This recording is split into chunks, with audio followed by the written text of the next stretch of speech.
Good evening, everybody. So I've managed to invite Lord Krishna into my own videos because he is the fountain of inspiration for everything that I'm telling you. And I'm hoping he appreciates that. So, I have found that a divine relationship with divinity is something that seems to be only alive in Indian culture right now. We do not see this kind of thing happening in the West. We may see people going to Buddhist monasteries and in Thailand and places like that, and people seeking peace and people seeking a sort of inner spiritual quotient, but actually bringing a deity into your life for a day-to-day interaction and for day-to-day rituals and day-to-day experiences and conversations is very, very unique to India. So I always thank that I'm part of the mother civilization that has brought us so many wonderful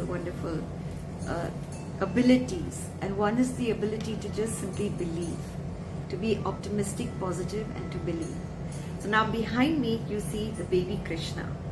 Now I've always wanted a house full of babies, but because I was a working woman and I had quite a few of other things going on, I had lots of travel, I was living out of a suitcase, I didn't find stability among the men that I was meeting.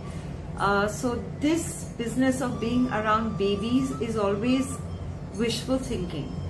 So I created a Balakrishna painting, which I'll show you subsequently. And this is an image that I love of Lord Krishna, which I keep near me. Now, Krishna represents purity and he likes purity. He is not somebody who's impressed by scholarship. He's not an entity who will come to your side if you don't have purity.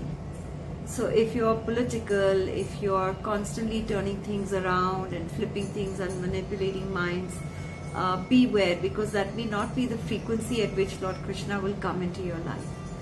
Now during the pandemic, of course, most of us are not vibrating at the highest possible frequency.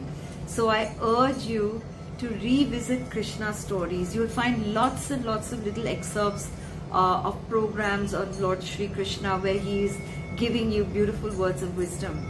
And even if you just manage to see one or two on WhatsApp every day, trust me, it will pull up your spirits. So the aspect of Krishna that I'm seeking to explore in this video today is that of a Sakhya, a friend. So you remember we spoke about the kind of relationships that he empowered you to choose. What were the relationships that made you happy with Krishna? So certain people would have liked to be a friend, so that would be the Sakhya Rasa. Others would want to see him as their child, so then it would be the Sanatana Rasa. Some would want him to be a husband, and that is the favorite. For the gopis, that was the favorite rasa. I mean, they all imagined that he is their soulmate. Even if they had husbands, they had children, to them Krishna was the soulmate, and the soulmate who was able to gratify everyone.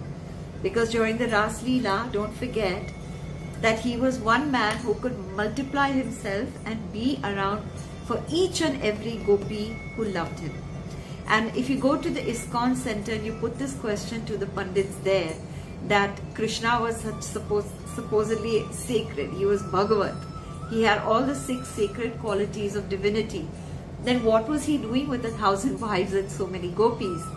The answer, according to them, is that there were so many Rishi Munis who adored Krishna and who wanted to be close to him, that he promised them that in this one incarnation, you will be my closest companion as a gopi. So the gopis were also highly spiritual souls incarnated to be around Shri Krishna. So I'm reading to you a very exciting excerpt which I came across today of a devotee asking Parma Devi, who's the founder and director at the Jagannatha Vallabha Vedic Research Center. And the lady asks, the devotee asks, can I accept Krishna as a husband? And the answer she gives is, of course you can. So this Swakya Madhurya Rasa is one of the 5 principal rasas explained in the science of bhakti, the way to love the Lord. Bhakti is a tradition where your entire religion is based on your love of the Lord. It's not based on any pundits or priests telling you what to do or scholars telling you how to go about loving God. And as stated by the gopis of Vrindavana in the Bhagavata Purana, Krishna is already the husband or the pati of all living beings, of all creation in the universe. And he always lives in their hearts. You do not even need to formally accept any guru or acharya or any specific sadhana. The more sincere and pure you are, the more Krishna will reciprocate and operate and function in your heart. And through him you will hear beautiful messages, timely messages. Now what more do we seek? We live in the age of information, but information doesn't speak to the soul. Information really speaks to the mind. And don't you all feel that we live too much in the mind? Especially most of us who have been building businesses and just trying to stay on top of our game. We're just inundated with information. But information is not the rasa that makes life juicy and beautiful. The rasa that makes life juicy and beautiful is the love of people around you. Could be the love of your pets, could be the love of someone's baby, and of course the supreme love of the Supreme Lord can bring a lot of rasa into your life. So it says, of course, a loving wife will strengthen the relationship by learning to know her husband. So should you also make an effort to study the Shastra and the literary production of great devotees, including the Saint Mirabai and Jayadeva. Now, if you read the stories of Mirabai, she was a rebel princess who said she was married to the Lord Krishna. She fell in love with the idea of Krishna when she was a young girl watching her mom pray to Lord Krishna. But little did her mother gave her a little statue of Krishna, and she said, yes, keep him as your best friend, keep him as your soulmate. And it became such a serious edict for her that she devoted most of her life to composing music, songs, bhajans for Krishna. She married a king. The king sometimes frequently wondered who is she having these private midnight rendezvous with, and he'd go and crash into her room and he'd see her immersed in worship of Krishna. And of course around him in the court, many people tried to poison her, many people tried to destroy Meera. The husband saved her time and time again from people coming in with swords to behead her, because he had learned to appreciate her genuine love of Krishna. But when he passed away, there was no one to protect Meera. So she knew that if I have to continue my practice, my spiritual practice, I have to walk out of my kingdom. And she wanted to live in Dwarka, in Vrindavan. And so on her way, many things happened that could have endangered her life. Things were planted her way. There were beds with thorns that were given to her, but those thorns would turn into flowers. There were bowls of poison that the court was sending out for her, trying to finish her off. Because for them, it was the pride of the Rajput kingdom. How can a princess leave and walk barefoot like a mendicant, wearing a simple sari and singing songs of the Lord? So her poems and her songs are all divinely rooted in her heart. And the other poet, Jayadeva, has written some of the most spectacularly sensual poetry about Radha and Krishna's dalliances in the forest. And I've been fortunate enough to hear one Professor Goswami showcasing miniature paintings that matched Jayadeva's poetry, that were leveraging the images in Jayadeva's poetry. And you would be surprised to know how rich in symbolism they were. It was like we go to Bollywood to escape a mundane reality. We only need to go into Krishna's world and you see a whole different reality, which apparently exists all through creation. They live in a realm called Vaikunta, Radha and Krishna, permanently in Vaikunta. And that is his home. And those of us who manage to earn karma brownie points in our lifetimes worshipping Lord Krishna may one day end up in Vaikunta. That would be the ideal place to be in, far more higher vibrational frequency. So what the scholar recommends is find out about marriage and Vedic rituals and engage in the personal service of your Krishna Murti. So you can cook for him, offer him anything you have cooked and then eat it as prasad. You can bathe the Murti, you can dress the Murti, you can talk and sing to your Murti.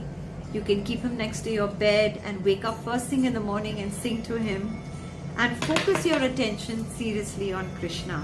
And the miracles that unfold are beyond conception. And I've seen this with my own eyes, because one of my friends happens to be very devoted to Krishna. She invited me to Vrindavan, saying that that was also his will.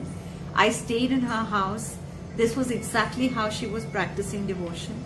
4 in the morning, she would put on bhajans addressed to Krishna. She would put him to sleep at night in his little chula, because she was carrying the Bala Krishna. She would carry him in the car when we went for darshan to any of the temples.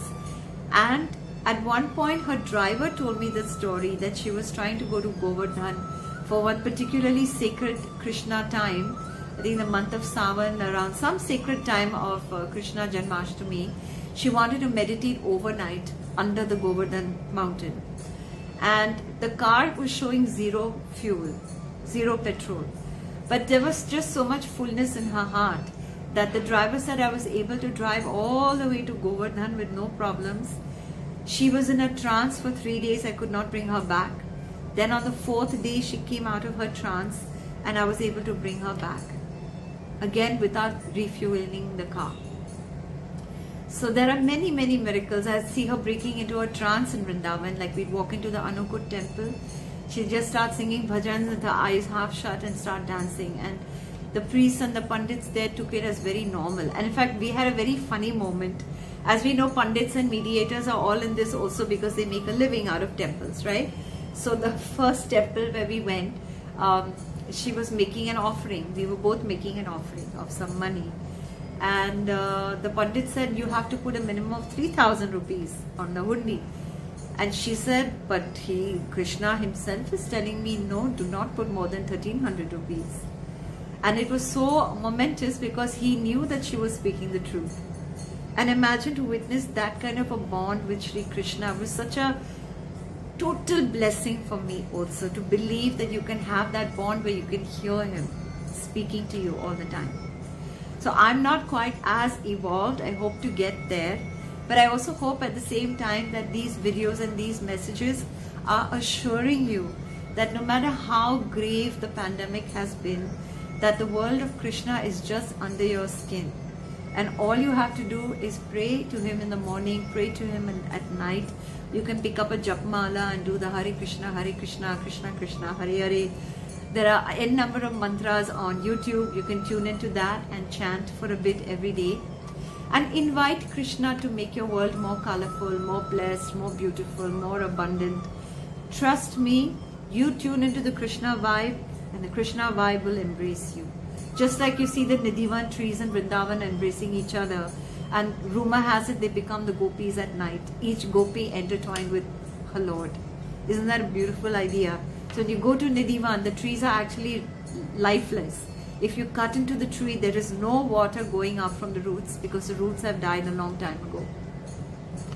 And yet they are flowering and beautiful, and they have leaves and very lush looking trees. So you must visit Vrindavan when times are better. Stay in touch with your nearest ISKCON center, and all the best, and bringing you much love and blessings from a Krishna Bhakt, a wannabe. You can call me the wannabe Krishna Bhakt. Lots and lots of love and blessings from Sri Krishna.